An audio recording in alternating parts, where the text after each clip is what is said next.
and they would do day-long projects dealing with STEM and everything along those lines. But that has fallen off in recent years, and we wanted to revamp that and bring it back to the university and have something that we could have so that the local community could interact with STEM at the university. So fall of 2019, we found the Marsh grant through the National SPS Foundation, which is a specific grant that deals with funding outreach programs that want to be conducted by SPS chapters at universities. So we settled on doing a radio project with our local high schools. And the original plan was to have the outreach during the fall of 2020, directly after we had been awarded the grant in fall of 2019. But due to COVID and the nation being on lockdown and everything, it put a dent in our plans and it pushed us back about 6 months. So we were finally able to conduct the outreach this year, a little later than we would have hoped to. So in just a little overview about the preparation and tab in more details about the outreach in general. So for the Marsh grant, as I said, it is a grant specific to granting money to SPS chapters for funding outreach with their local communities. So when we had discovered this grant from our previous Vice President, Alex Anderson, as he was looking for grants and scholarships for the SPS, we discovered this grant. We brainstormed a series of topics that we thought might be interesting to teach to students that they would be able to understand, and also something that would be fully interactive and engaging. And we settled on a radio lab because this is a lab that is historically done annually in the electronics class here at Radford University. So something that the students, as well as our faculty advisor, Dr. Herman, is well versed in.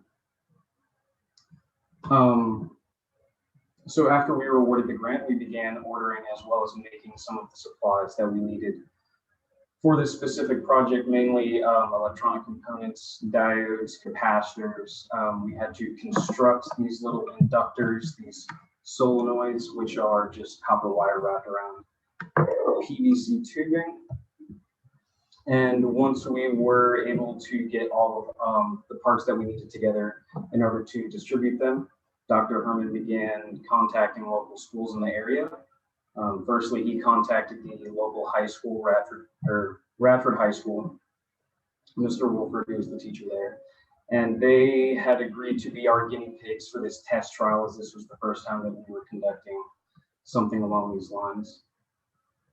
As far as the first outreach went, we didn't have an introductory presentation per se. It was very ad hoc in the way that we were educating the students about the topics and teaching them about building the radios. But we did learn from the first outreach, and we were able to create a very comprehensive presentation for the second outreach that we conducted. The second outreach that we then conducted was with the Southwest Virginia Governor School, which is a magnet school from the area, which is, well, it's a magnet school, brings in students who are specifically interested in STEM fields to conduct STEM classes and all that. And one of their teachers, Dr. Frazier, is also a teacher here at the university. So after hearing about the success that we had with our first outreach program, Dr. Frazier was all on board with his class wanting to participate in the outreach program. So that was the last outreach program we just conducted 2 weeks ago yesterday, I believe.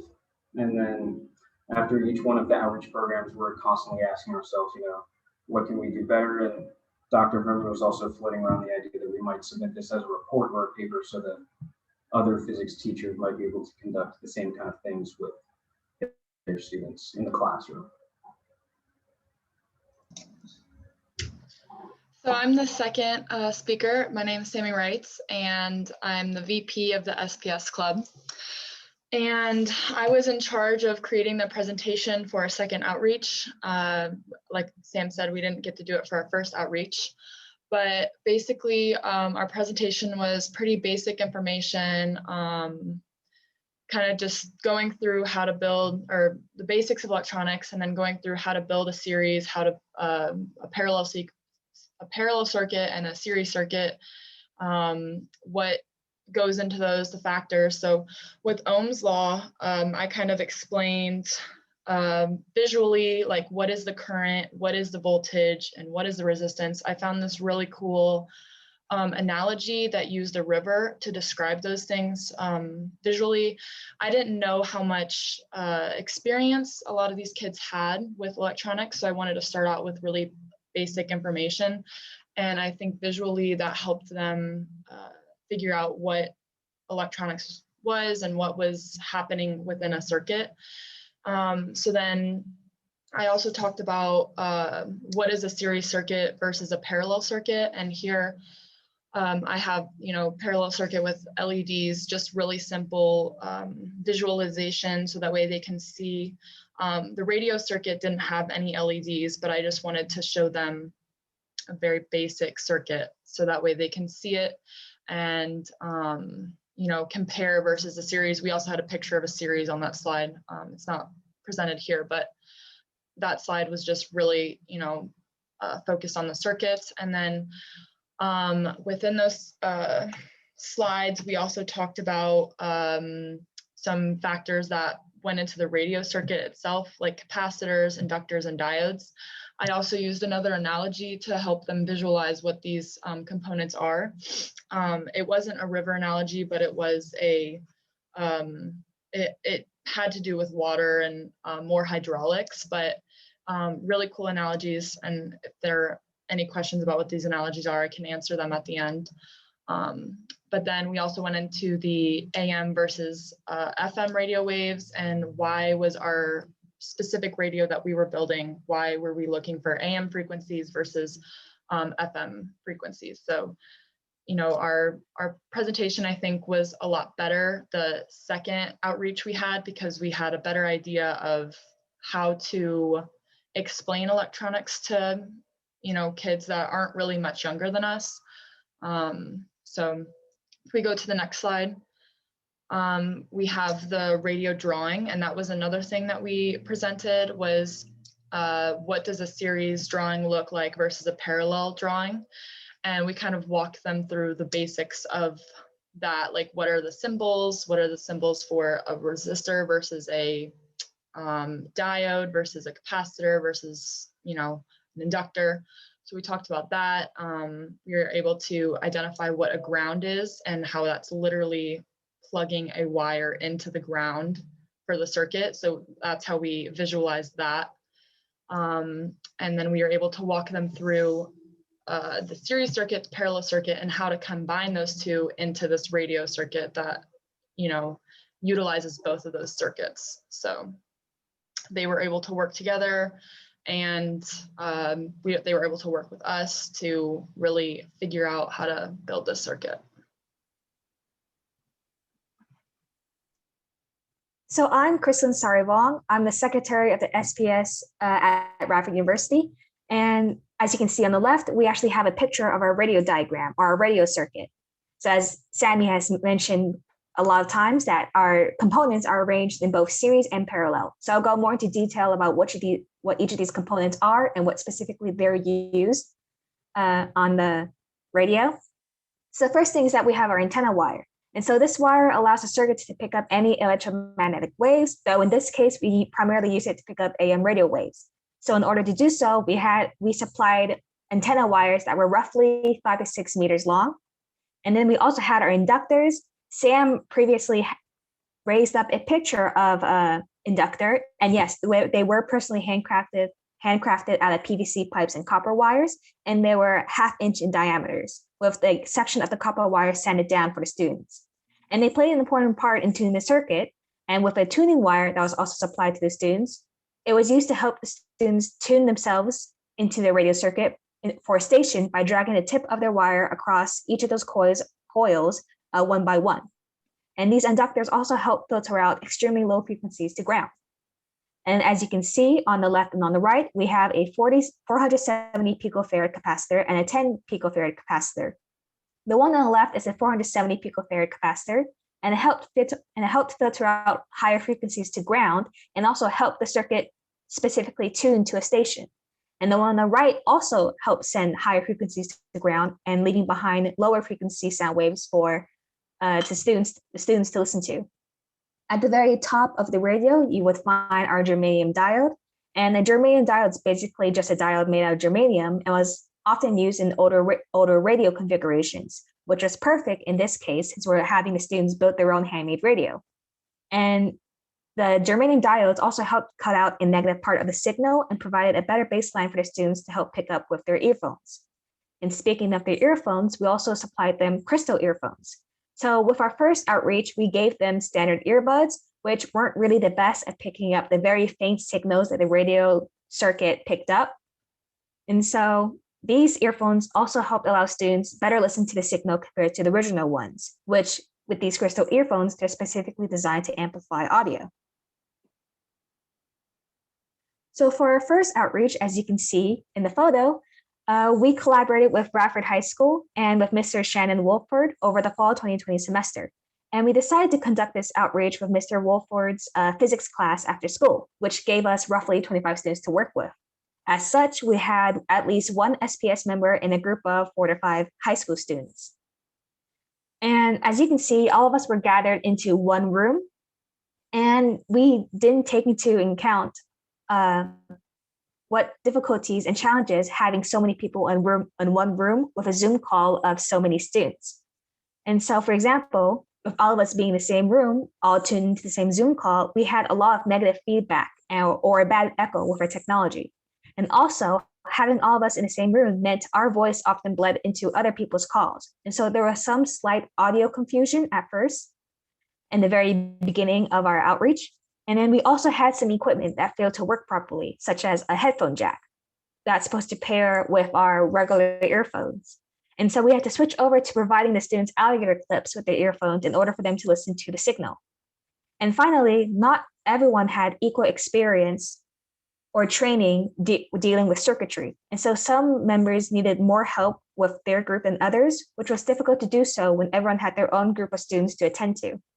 And so overall, this first outreach helped identify our strengths and weaknesses during our very first outreach that we ever held. We were able to successfully have the Radford High School students build their own operating unpowered radio, though during that time, no one was able to hear signal due to a variety of factors, such as unfavorable weather conditions, unideal earphones, and etc. So taking into account our experience with the first outreach, we strive to improve our efforts and move forward with our second outreach. So as you can see in the photos, we took some photos of our very first outreach. We had Sam on the left, me on the right, and in the back end, we had Caitlin and Anif further at the back left. Hi, I'm Caleb Martin. I'm the newest member of SPS. I go to Radford. So before we split the students up into groups, Sammy gave the students a wonderful presentation about the circuits. She went over some basic information the students should know, like Ohm's law, the difference between parallel and series circuits, and how resistors and diodes work. After Sammy's presentation, the 5 participants that were involved in the second outreach were split up into 2 groups. Each group had a main speaker that helped the students place each component in a correct spot, and a sub speaker that points out any mistakes that weren't caught. If it was my first time in the outreach, and I personally had a great time helping out the students whenever I can. There were some obstacles that we faced during the outreach. Unfortunately, my computer had some technical difficulties, and I had to share my computer with Jonathan. Another challenge that we faced was that most of the students weren't able to hear any music or anything. This was because the signal was either too weak or they're moving too fast with the tuning wire on the inductor. Also, fortunately, one student was able to hear some music because they either had like a lot of clouds in the area, and they also went outside, which also helped out to amplify their signal. So at least that we had some more success. At least we had some more success when during this first outreach, because the last outreach we didn't have anybody that was able to hear any music. The speakers had a great time working with the students, and we can't wait for the next one. And these are some pictures from their first outreach, from the second outreach. So I'm Caitlin Fisher. I am currently the treasurer of the SPS. So with any new program, you learn what works and what doesn't. After our first outreach program, we found out that a few aspects need to be changed in order for our second outreach to be better. The second event, held on April 9th, provided us with another opportunity to develop an even better outreach program. By having our outreach events held via Zoom, we all learned just how much you could teach students in this manner. Although it was initially a challenge to have a hands-on activity through a video, the program ended up being successful and we learned how to improve it with each event. So a little bit about our future plans. The Radford SPS Club plans to continue the outreach program so we can share fun part of physics with other students. The SPS members believe that teaching physics in fun and engaging ways allow for students to see STEM subject as more than just a challenge. Our future plans include repeating our program with other schools. We also discovered that for less to the same cost, we can instead have students build a powered radio, such as the one you see in the image to the left. This way, students will be able to hear their stations out loud. We also plan to provide students with a color-coded legend so that students could follow along a little more easily. We also hope to conduct in-person programs once that option becomes available again. We would just like to say thank you to the Radford High School, Mr. Wolford, and the Virginia Governor's School, Dr. Frazier, Dr. Herman, the Radford SPS advisor, the Society of Physics students for making our outreach event possible, and finally to the CSAAPT for allowing us to present our outreach experience. And that concludes our presentation. Are there any questions?